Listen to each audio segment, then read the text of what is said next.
Hello everyone, welcome back to our channel. তো অনেকদিন পর আবার আমরা আমাদের চ্যানেলে ভিডিও বানাচ্ছি। তো এই ভিডিওটা শুধুমাত্র যারা মাইনর জুলজি নিয়ে পড়াশোনা করছে তাদের জন্য। তো মাইনর জুলজি সেমিস্টার 2 তাদের এক্সাম কিন্তু খুবই কাছে, ওকে?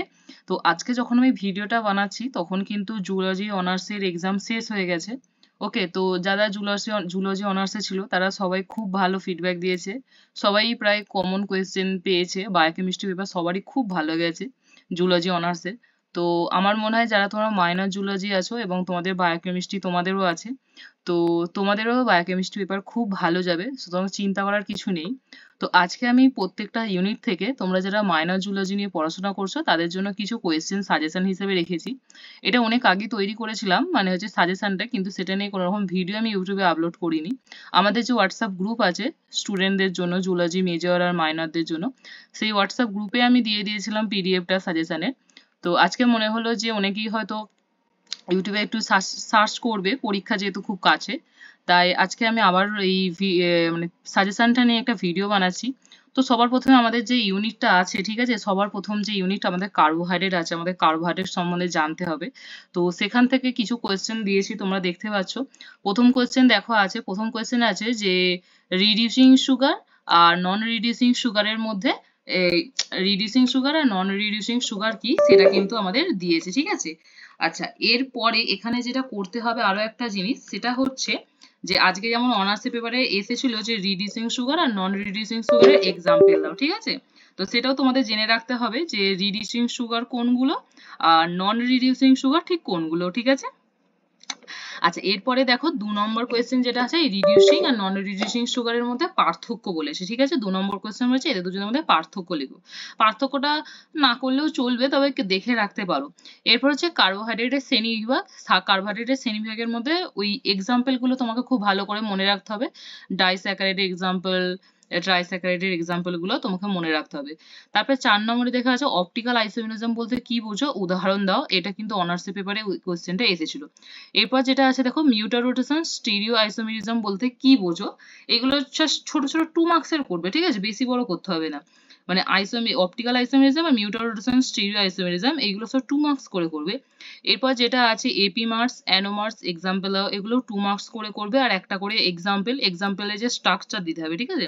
বায়োকেমিস্ট্রি পেপারে মেইন জিনিস সেটা হচ্ছে স্ট্রাকচার, প্রত্যেকটা জিনিসের স্ট্রাকচার তুমি যদি দিতে পারো খুব ভালো হয়। এরপর দেখো একটা অ্যালডো সুগার, একটা কিটো সুগারের নাম লিখতে হবে। এরপর দেখো এটা এটা তোমাদের না করলেও চলবে, তোমরা মাইনরদের জন্য এটা করবে না, মনোস্যাকারাইড ডাইস্যাকারাইড নিয়ে আলোচনা করতে হবে না। পার্থক্য লেখো পাইরানোস ফিউরানোস, এটা শুধু দেখতে পারো যে এদের স্ট্রাকচার গুলো কিরকম, এটা দেখে রাখতে পারো। আচ্ছা, এই যে পার্থক্য লেখো অ্যানোমার্স আর এপিমার্স, ঠিক আছে। আর আগে ওপরে একটা কোয়েশ্চেন দেখো দিয়েছি যে অ্যানোমার্স কি আর এপিমার্স কি, ঠিক আছে। তো এখানে তোমরা কি করবে, তোমরা শুধু এই যে পার্থক্য অ্যানোমার আর এপিমারের মধ্যে পার্থক্যটা তোমরা তৈরি করে নেবে, ওখান থেকেই তোমরা কিন্তু এদের সংজ্ঞা দুটো লিখতে পেরে যাবে। যদি তোমরা পার্থক্য করো ওখান থেকে কিন্তু এদের সংজ্ঞা পেরে যাবে, ঠিক আছে। সুতরাং দুটো আলাদা করতে হবে না, জাস্ট তোমরা পার্থক্যটা করবে, ওখান থেকেই তোমরা অ্যানোমার আর এপিমার এদের কিন্তু সংজ্ঞাগুলো লিখতে পারবে। আজকে যেমন অনার্সে কিন্তু এপিমার কোয়েশ্চেনটা এসেছিল। আচ্ছা চলো, এরপর দেখো 12 নম্বর কোশ্চেন যে হোমোপলিস্যাকারাইড আর হেটেরোপলিস্যাকারাইড বলতে কি বোঝো। আর এদের একটা করে এক্সাম্পল সবাই পড়বে, হোমোপলিস্যাকারাইড আর হেটেরোপলিস্যাকারাইড এক্সাম্পল, ঠিক আছে। আচ্ছা, এরপর যে গঠনগুলো একদম দেখে রাখতে পারো সেটা হচ্ছে এল গ্লুকোজ ডি গ্লুকোজ, এদের স্ট্রাকচার গুলো একটু দেখে রাখতে পারো। ইউনিট 2 দেখো, ইউনিট 2 হচ্ছে আমাদের ছিল হচ্ছে প্রোটিন, ঠিক আছে, প্রোটিন ছিল। তো প্রোটিনের ওখান থেকে কি কি পড়বে, প্রোটিনের ওখান থেকে যেটা পড়তে হবে সেটা হচ্ছে যে জুইটার আয়ন বলতে কি বোঝো, ডিরাইভড প্রোটিন কি, ডিরাইভড প্রোটিন কি এর এক্সাম্পল পড়বে। আচ্ছা, ফাইবাস আর গ্লোবুলার প্রোটিন, এটা ভালো করে দেখবে, ফাইবাস আর গ্লোবুলার প্রোটিনটা, ঠিক আছে। তারপরে 4 নম্বর হচ্ছে আইসোইলেকট্রিক পয়েন্ট কি, ঠিক আছে, আইসোইলেকট্রিক পয়েন্ট সম্বন্ধে একটু পড়বে। তারপরে দেখো যেটা দেখতে হবে সেটা হচ্ছে আমাদের যে প্রোটিনের স্ট্রাকচার আছে, ঠিক আছে, দেখবে প্রাইমারি মানে প্রাথমিক স্ট্রাকচার, সেকেন্ডারি স্ট্রাকচার, ঠিক আছে। তো এই স্ট্রাকচার গুলো নিয়ে একটু পড়তে হবে। তার মধ্যে যেটা ভালো করে পড়তে হবে সেটা হচ্ছে alpha helix beta pleated sheet, alpha helix আর বিটা প্লিটেড সিট কিন্তু পড়তে হবে, ঠিক আছে। এরপর হচ্ছে একটা পার্থক্য পড়বো, প্রয়োজনীয় অ্যামাইনো অ্যাসিড অপ্রয়োজনীয় অ্যামাইনো অ্যাসিড, যেটাকে আমরা আর একটা কথা পরিহার্য অ্যামাইনো অ্যাসিড অপরিহার্য অ্যামাইনো অ্যাসিডের পার্থক্য কি। আর এদের এক্সাম্পল অবশ্যই পড়তে হবে, যে হয়তো কোয়েশ্চেন দিতে পারে যে উদাহরণ দাও দুটি অপরিহার্য অ্যামাইনো অ্যাসিডের এবং দুটি পরিহার্য অ্যামাইনো অ্যাসিডের, ঠিক আছে। এরপর 9 নম্বর হচ্ছে অ্যাসিডিক অ্যামাইনো অ্যাসিডের এক্সাম্পল দাও, অ্যাসিডিক অ্যামাইনো অ্যাসিড। তারপরে হচ্ছে আমাদের বেসিক অ্যামাইনো অ্যাসিডের এক্সাম্পল দাও। 11 নম্বর কোয়েশ্চেন বলছে ইমিনো অ্যাসিডের একটি উদাহরণ দাও, যেটা কি হবে, যেটা হবে প্রোলিন হবে, ঠিক আছে। আচ্ছা, কিটোজেনিক অ্যামাইনো অ্যাসিড একটা উদাহরণ দাও, আর গ্লুকোজেনিক অ্যামাইনো অ্যাসিডের একটা উদাহরণ দাও। এক্ষেত্রে আরো একটা এখানে জিনিস জানতে হবে, সেটা হচ্ছে কিটোজেনিক অ্যামাইনো অ্যাসিড বলতে কি বুঝি আর গ্লুকোজেনিক অ্যামাইনো অ্যাসিড বলতে কি বুঝি, এই দুটো কিন্তু জিনিস জানতে হবে, তার সাথে এদের উদাহরণটা করতে হবে। এরপরে দেখো প্রোটিনের ক্লাসিফিকেশনটা খুব ভালো করে পড়বে, বিশেষ করে যে ওই ক্লাস 1 কোনটা পড়বে, যেটা হচ্ছে ফাংশনাল গ্রুপ বেসিসে যে ক্লাসিফিকেশন, সেটা খুব ভালো করে পড়বে। এরপরে তো স্ট্রাকচার গুলো তোমাদের বললাম যে সেকেন্ডারি টার্সারি স্ট্রাকচার গুলো একটু পড়ে রাখবে। খুব কম এখান থেকে কোশ্চেন আছে, আবার চলেও আসতে পারে একটা যে একটা কোনো একটা স্ট্রাকচার থেকে যে এর কিছু লেখো, মানে এর কিছু বৈশিষ্ট্য লেখো, ঠিক আছে। তো এরপর যেটা সব থেকে সিম্পলেস্ট অ্যামাইনো অ্যাসিড আর সব থেকে কমপ্লেক্স অ্যামাইনো অ্যাসিডের নাম লিখতে হবে, 16 নাম্বার আমাদের কিন্তু কোয়েশ্চেন। সিম্পলেস্ট অ্যামাইনো অ্যাসিড হচ্ছে গ্লাইসিন আর কমপ্লেক্স অ্যামাইনো অ্যাসিড হচ্ছে আমাদের ট্রিপ্টোফ্যান, ওকে।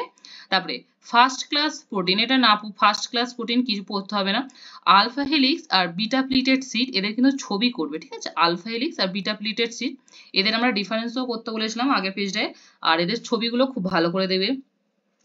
3 নম্বর দেখো, এই 3 নম্বর ইউনিট আমাদের আছে কি, আমাদের আছে লিপিড। লিপিড থেকে আমরা যেগুলো করব সেটা হচ্ছে দেখো এস্টার, এগুলো সব 2 মার্কস এর করবে, ঠিক আছে। বেশি বড় বড় কিছু করার দরকার নেই, যেহেতু আমাদের ভেঙে ভেঙে কোশ্চেন আসবে, একদম বড় বড় তো দেবে না, সুতরাং বেশি বড় বড় করে কোনো লাভ নেই।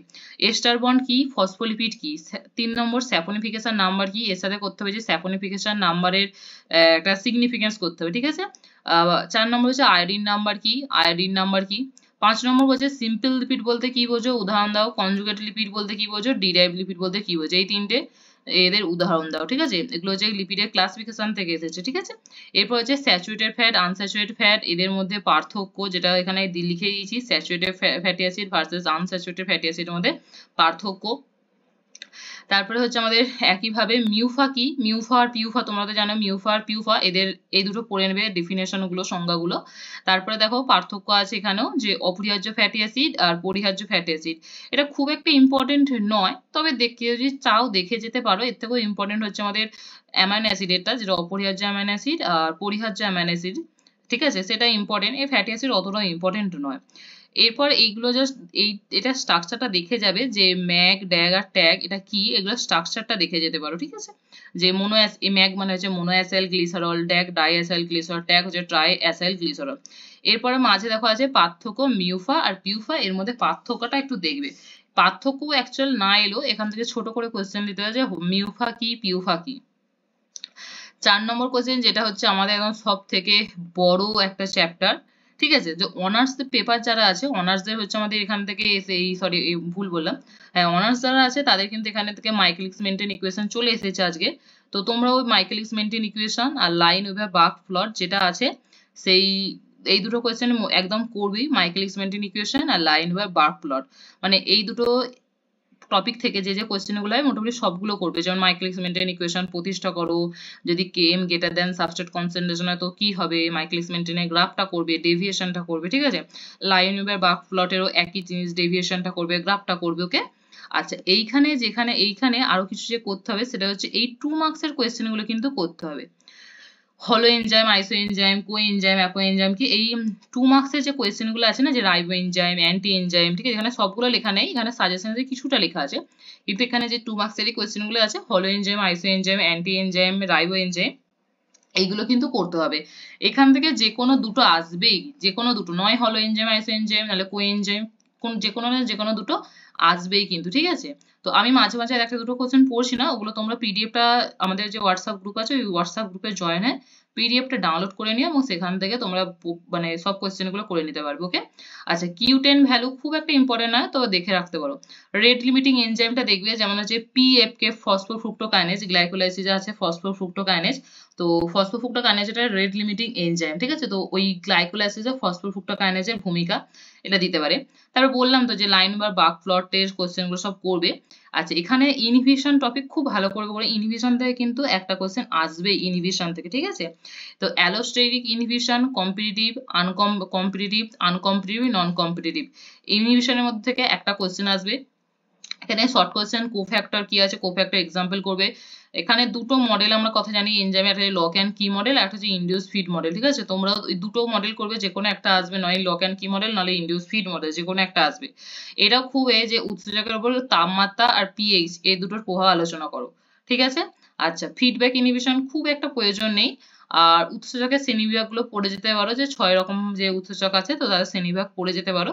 আর এই যে এই জিনিসটা, এটা তো বললাম, এটা মাইকেলিস মেন্টেন যে ইকুয়েশন আছে সেইখান থেকে আমরা করে ফেলছি। ওকে, তো এরপরে দেখো ইউনিট 9 আছে। ইউনিট 9 হচ্ছে আমাদের ফ্রি র্যাডিক্যাল। এখান থেকে খুব ছোট একটা চ্যাপ্টার, কিছু মাত্র কোয়েশ্চেন আছে যেগুলো করলেই একদম ভালোভাবে কমন পাওয়া যাবে। ওকে, যেহেতু খুব ছোট একটা চ্যাপ্টার। দেখো প্রথম কোয়েশ্চেন আছে ফ্রি র্যাডিক্যাল কি, উদাহরণ দাও। দ্বিতীয় নম্বর কোয়েশ্চেন অ্যান্টিঅক্সিডেন্ট কি, উদাহরণ দাও। 3 নম্বর পার্থক্য লেখো ফ্রি র্যাডিক্যাল ভার্সাস অ্যান্টিঅক্সিডেন্ট। 4 নম্বর আরওএস কি, আরওএস মানে reactive oxygen species, free radicals এর এক্সাম্পলে তোমরা এটা পেয়ে যাবে। 5 নম্বর যে শরীরে ফ্রি র্যাডিক্যালস এর প্রভাব লেখো, মানে ফ্রি র্যাডিক্যালস আমাদের শরীরে ঠিক কি করে। 6 নম্বর বলছে আরএনএস কি। 7 নম্বর অ্যান্টিঅক্সিডেন্ট কিভাবে কোষকে রক্ষা করে। 8 নম্বর ফ্রি র্যাডিক্যাল কিভাবে ডিএনএ বেসের পরিবর্তন ঘটায়। 9 নম্বর ফ্রি র্যাডিক্যালের দুটি উৎস লেখো। আর ফ্রি র্যাডিক্যালের দুটি ব্যবহার লেখো। খুব একটা ছোট্ট চ্যাপ্টার, এই কটা কোয়েশ্চেন মোটামুটি, এগুলো সব আরওএস আরএনএস এগুলো 2 মার্কস এর পড়বে। আর অ্যান্টিঅক্সিডেন্ট কিভাবে কোষকে রক্ষা করে এটা 3 মার্কস এর করতে পারো। ঠিক আছে, ছোট ছোট কোয়েশ্চেন করে নিলে কমন পাওয়া যায়। এরপর দেখো ইউনিট 8। ইউনিট 8 এ দেখো আছে দুটো পিউরিন বেস, দুটো পিরিমিডিন বেসের নাম লেখো। এটা খুব একটা বাচ্চাবেলার কোয়েশ্চেন আছে। ঠিক আছে, তারপরে পিউরিন সালভেজ পাথওয়ে। ঠিক আছে, এখানে পিউরিন সালভেজ পাথওয়ের কথা বলি, যারা পিউরিন সালভেজ পাথওয়ে করবে এখানে কিন্তু যে নিউক্লিওটাইড আছে আমাদের অ্যাডেনিন গুয়ানিন, এদের ক্যাটাবলিজমটাও কিন্তু এর মধ্যে করে ফেলবে। যেমন অনার্স পেপারে কিন্তু একদম সোজাসুজি কোয়েশ্চেন দেয়নি যে তোমরা সালভেজ পাথওয়ে লিখে ফেলো। কোয়েশ্চেনটা এরকম দিয়েছিল যে সালভেজ পাথওয়ের আন্ডারে যে নিউক্লিওটাইড আছে অ্যাডেনাইন, সেই অ্যাডেনাইনের ক্যাটাবলিজম লেখো। ঠিক আছে, পুরো ডাইরেক্ট সালভেজ পাথওয়ে দেয়নি, তবে মাইনর পেপারে এতটা কঠিন করে না, সালভেজ পাথওয়ে দিতে পারে হয়তো, তবু তোমরা একটু দেখে নেবে ওটা। আবারও যেটা বলছি যে বায়োকেমিস্ট্রি পেপারে স্ট্রাকচার দেওয়া কিন্তু খুব দরকার, তোমরা সবাই যতটা পারবে একটু স্ট্রাকচার দেওয়ার চেষ্টা করবে।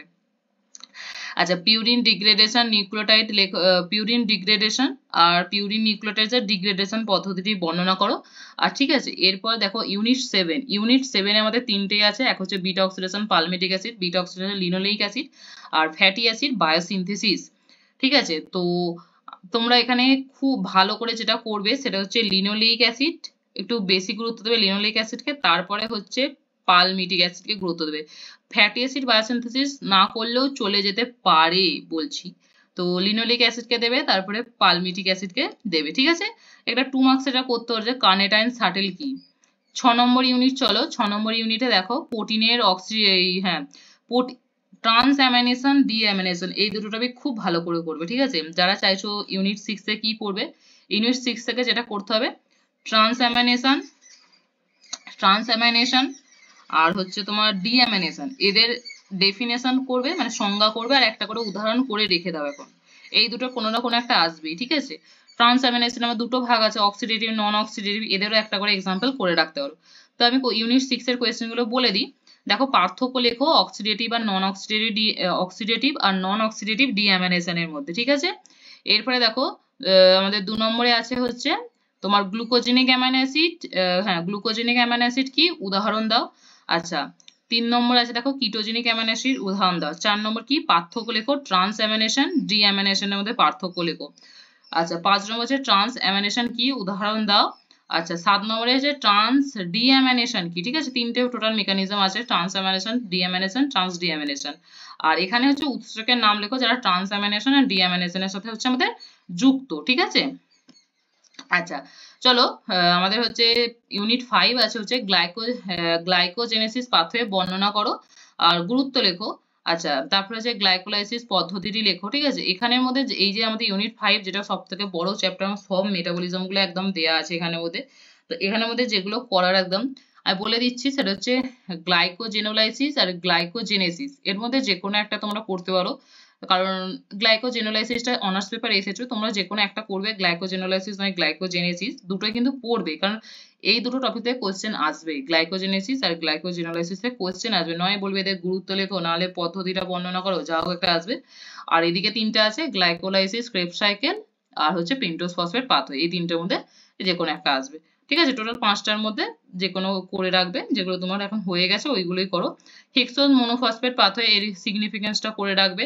আর বাকি তো পদ্ধতিগুলো বললাম, ওই পদ্ধতিগুলো তো করতেই হবে, যে glycolysis, Krebs cycle, pentose phosphate pathway, এদিকে গ্লাইকোলাইসিস, গ্লাইকোজেনোলাইসিস। ঠিক আছে, তো মোটামুটি এই ছিল হচ্ছে আমাদের আমাদের সাজেশন, যেটা প্রত্যেকটা ইউনিট ওয়াইজ বলে দিলাম। তো আর বেশি কিছু বলবো না, সবাই খুব ভালো করে এক্সামের প্রিপারেশন নাও, এটাই বলবো। আর ভিডিওটা কেমন লাগলো অবশ্যই লাইক করে বলে দিও। আর আমরা এখন চ্যানেলে রেগুলার হওয়ার চেষ্টা করছি খুব করে, তো রেগুলার ভিডিও আসবে। আর যারা অনার্স পেপার খুব ভালো এক্সাম দিয়েছে, আমাকে মেসেজ করেছো, আর তাদের জন্য all the best for future.